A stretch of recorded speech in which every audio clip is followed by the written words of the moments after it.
The economy has added 916,000 jobs over the last month, which is a larger job gain than economists expected. So this is good news, but we should also be real about where we're at with our economic situation. We are not in any way at a so-called full recovery, pre-pandemic recovery. But even if we were at a pre-pandemic recovery, it's important to remember that the economic situation for the vast majority of Americans in this country had already been terrible, precarious, tumultuous. We had studies coming out from the Federal Reserve indicating that nearly half of Americans couldn't even afford a $400 emergency. So whenever you hear economists bragging about how close we're getting to a pre-pandemic recovery, understand that that's still not good.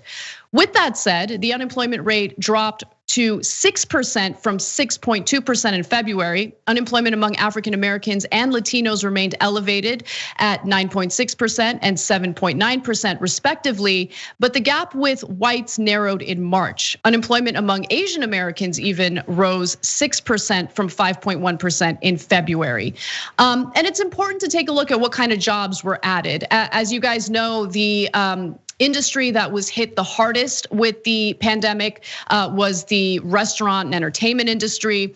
And so the new jobs include 176,000 for the restaurant and bar industry. You have 110,000 construction jobs added to the mix.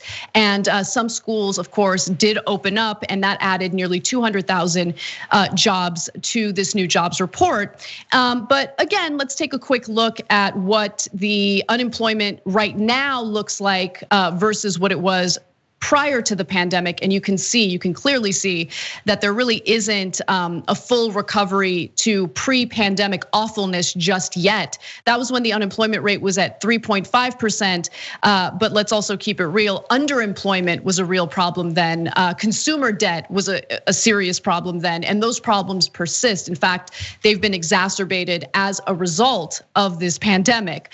And there are still 8.4 million fewer payroll jobs in the United States now than there were before coronavirus took hold a year ago. So before I open it up to the panel, I really want this story to focus on the way the media is framing this, because obviously Joe Biden has put out his proposal for a $2 trillion infrastructure plan. And that plan, of course, is meant to create millions of jobs in rebuilding the country's infrastructure. And so in response to all of this, Politico put out a story titled, "Biden's spending plans collide with a resurgent US economy." And before I give you some of the details of this ridiculous piece, I want to open it up to you, Wosny, because I know you have warm and fuzzy feelings toward Politico. So I want to get your thoughts on this. By warm and fuzzy, you mean that they constantly make me want to puke in my mouth? Then yes, warm and fuzzy. It's amazing. Like you, and halfway through this thing, I just wanted to throw my laptop across the room at this idea that, the jobs bill is unnecessary if we get back to pre-COVID working conditions and job conditions. Last time I was on here, we talked about Amazon's failed PR fight against the union and against Bernie Sanders about their $15 minimum wage, right? As if Bernie Sanders isn't one of the biggest reasons they even brought their wage level, their minimum wage level, to $15. And what people need to understand is that hundreds of thousands of jobs from Amazon have been added over the last few years. Walmart, I think, is still the biggest employer in America. These infrastructure jobs are 10 and 20 times better jobs. There's no question about it. Nobody would rather be working at Walmart than have a well-paying union job with benefits, with a pension, et cetera, et cetera, et cetera, protections and all of that stuff. We're talking about the difference between dignified work and slaving in Jeff Bezos's fulfillment centers, right? Like this idea that we don't need this bill, that we don't need these quality jobs because people get to work at McDonald's again is insane. And by the way, it's disingenuous. They know what the hell they're doing. Yeah, I totally agree with you. An excerpt from the article says this: President Joe Biden is pitching his $2 trillion infrastructure proposal as the largest American jobs investment since World War II, a plan that will put millions of people back to work as the country emerges from the coronavirus crisis. The economy, meanwhile, is showing signs of recovering on its own. On its own, Alyssa, on its own. Do we really need to improve this country's infrastructure and put Americans back to work with construction jobs? Is that really necessary? It's crazy. I think it's funny that he's framing this 2 trillion as something that's, I mean, yeah, it's a lot of money to average people, but Joe Manchin, what was it? He suggested 4 trillion, and then AOC was 10 trillion. Like, it's not at all anything that's radical or that big of a financial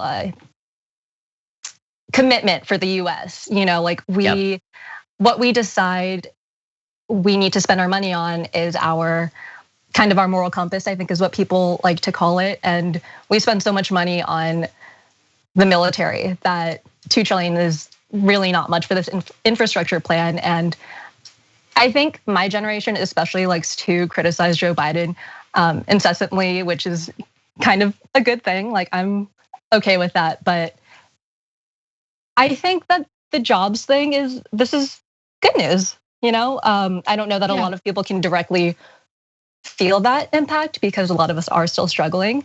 But good news is good news. And what's important, Anna, in the framing too, again, we got to repeat this for the people. When Amazon gets billions and billions in tax breaks, my man Bernie had to come at Phil Knight and Nike today. That one hit close to home, man. As a Nike devotee my whole life, Bernie was like, look, Nike makes billions of dollars in profit. All of their jobs are overseas in China, so that means those are jobs that are not going to American people. When they get those tax breaks, nobody sees that as a government spend. Meanwhile, that's money that got taken out of our government's pocket and placed directly into the pockets of Phil Knight, Jeff Bezos, and their shareholders, right? So it's important to frame these things the right way. Politico has no problem with that. They have no problem with those government spends, but yet when Joe Biden wants to put Americans in awesome jobs, all of a sudden it's a problem. It's weird how that works. You know, something that I thought was really interesting. I mean, when I think about reporters over at Politico or any corporate media reporter, you know, I think of the professional managerial class and how, you know, historically speaking, they kind of thought of themselves as like untouchable. And to be sure, like I'm part of that, right? Like Wosny, you're part of that. Like we're workers, don't get me wrong, but you know, we're considered white collar workers. And historically speaking, these are people who think like, no, I'm untouchable. Like I have a certain level of training, education, intelligence, skill, whatever you want to say. And so I'll be fine regardless of what's happening to manufacturing jobs, regardless of what's happening to blue collar workers. But the New York Times has this podcast called The Daily, and you know it's hit or miss. But recently they had a great podcast episode on the unionization effort in Bessemer, Alabama, and they specifically, this is why I loved it. They actually spoke to a worker there who kind of spearheaded the efforts, and I wanted to hear what she had to say. And she said something really interesting. She was like, you know, one of the issues that we've had at this fulfillment center as workers is that we don't have contact with our managers. Like they have automated managers. They have automated managers. Like they don't get FaceTime with their managers. They can't get in touch with an actual live person. And so I bring that up because look at these people writing these articles as if they think they're untouchable, as if they aren't maybe eventually gonna need a government job or maybe eventually gonna need someone to look out for their best interests, right? They think they're untouchable. Why are they framing it like this? As if, first of all, the jobs that are being provided are quality jobs that people can live off of. And then secondly, are we really gonna just ignore the contradiction of, we love capitalism and we love commerce, but we have a crumbling infrastructure and we don't want to pay for it? Okay, like you guys are dumb. Like it's just incredibly dumb, right? I get it. Like Republicans are already speaking out against it. They're like, oh, it's too much money. We don't like it. We don't like to spend too much money. They're worried about tax increases that are only gonna impact the wealthy, people making over $400,000 a year. The corporate tax rate will also go up, but not even to what it was before Trump cut taxes for the rich.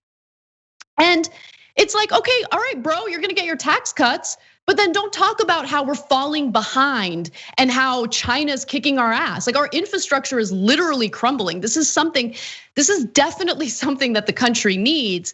And for liberals, this is not the New Deal. Please stop embarrassing yourselves. Not even close. So far from what we've seen, there isn't a single permanent provision in the proposal. The New Deal led to Social Security, Medicare, permanent universal programs. And that's incredibly important to keep in mind as both sides kind of try to spin this story to fit whatever lame narrative they have. Or I didn't mean to imply that Joe Biden did something great with this, or that these jobs are, like you said, permanent or in any way better than what is considered a good job, a good paying job, with at least a 15 minimum wage. I don't know. Yeah, you're right. The framing. I hear what you're saying. No, you're totally right though, Alyssa, because I think it is important to be honest in your analysis of this, right? So it's not enough, right? And I think we all agree on that, but it's more than what we've seen from Democrats in a long, long time. I mean, when you compare where Biden's going versus where Obama was at after the recession, I mean, there are some significant differences, and Biden does deserve some credit for that. But that doesn't mean that we need to, go the extra mile and make this something that it's not. This is not the New Deal, not even close. But it is a good first step toward what we need in this country, and certainly better jobs and improving our infrastructure. Those are two important priorities, and I hope that Biden doesn't just cave to Republicans in the name of bipartisanship and water this down. And by the way, Anna, one more thing: it's popular. The people will like it. Yep. The people who get those jobs are gonna love it. They're gonna feel loyal to Uncle Joe Biden. Thanks for watching the Young Turks, really appreciate it. Another way to show support is through YouTube memberships. You'll get to interact with us more. There's live chat emojis, badges. You've got emojis of me, Anna, John, JR. So those are super fun. But you also get playback of our exclusive member-only shows and specials right after they air. So all of that, all you gotta do is click that join button right underneath the video. Thank you.